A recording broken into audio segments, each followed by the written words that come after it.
আসসালামু আলাইকুম। আজকে তৈরি করব খুব সহজে ঘরোয়া মশলা দিয়ে গরুর মাংস দিয়ে বিরিয়ানি। তো এই রেসিপি করার জন্য প্রথমে একটি প্যান বসিয়ে দিলাম। 1 কাপ রান্নার তেল দিয়েছি। তেল গরম হয়ে গেছে।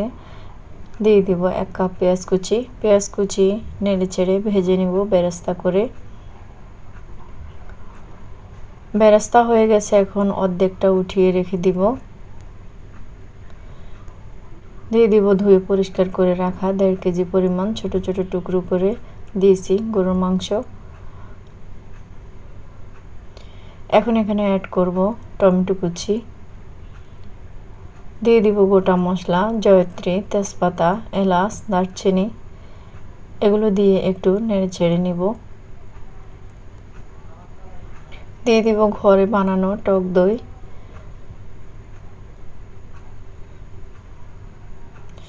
এখন দিয়ে দিব পরিমাণ মতো লবণ, 1/2 টেবিল চামচ করে ধনে গুঁড়া, জিরার গুঁড়া। মশলাগুলো একটু নেড়ে ছেড়ে দিয়ে দিব 1/2 টেবিল চামচ মরিচের গুঁড়া। মরিচের গুঁড়াটাও একটু মিশিয়ে নিব। এখন দিয়ে দিব 1 টেবিল চামচ বাদাম বাটা। বাদাম বাটা একটু নেড়ে ছেড়ে ভেজে নিব। দিয়ে দিব 1 টেবিল চামচ আদা বাটা, 1 টেবিল চামচ রসুন বাটা। এই মশলাটা 5 মিনিট ভালোভাবে কষিয়ে নিয়ে ঢাকনা দিয়ে আবারও একটু নেড়ে ছেড়ে দিব। এখন দিয়ে দিব মাংস সিদ্ধ হওয়ার জন্য 1 কাপ গরম পানি। যেহেতু মাংসটা ছোট ছোট করে কেটে রাখা হয়েছে, এই জন্য একটু কম সিদ্ধ করলেও হয়ে যাবে। আমি ভালোভাবে সিদ্ধ করে নিয়ে এখন মাংসটাকে উঠিয়ে রেখে দিব আলাদা করে। ওই ঝোলের ভিতরে আমি দিয়ে দিব 1 কেজি চিনি গুঁড়া চাল। এই চালটা ধুয়ে পরিষ্কার করে পানি ঝরিয়ে রেখেছিলাম 1 ঘন্টা। বেশ ভালোভাবে ভেজে নিতে হবে।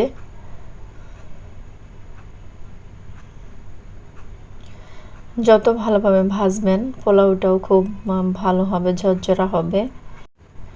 দিয়ে দিবে এখানে 2 কাপ চালের জন্য 4 কাপ পানি। 4 কাপ থেকে কিছুটা কম দিয়েছি। এখন দিয়ে দিব তুলে রাখা মাংস। মাংস দিয়ে একটু নেড়ে ছেড়ে দিব। 2 টেবিল চামচ ঘি দিয়ে দিব। ফ্লেভারের জন্য দিব 5টা কাঁচামরিচ, 1.5 টেবিল চামচ চিনি স্বাদের ব্যালেন্সের জন্য। ঢাকনা দিয়ে এখন ভালোভাবে বলক ওঠা পর্যন্ত রেখে দিব। বলক উঠে গেলে আমি এটাকে নেড়ে ছেড়ে দিব।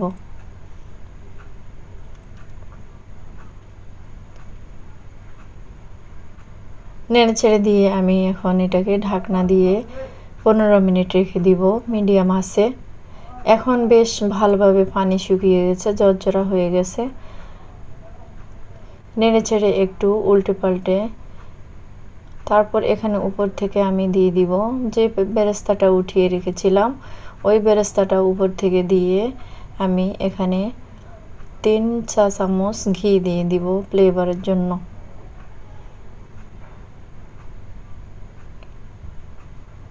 এই রান্না যত বেশি পরিমাণ ঘি ইউজ করা যাবে তত বেশি ভালো হবে রান্নাটা।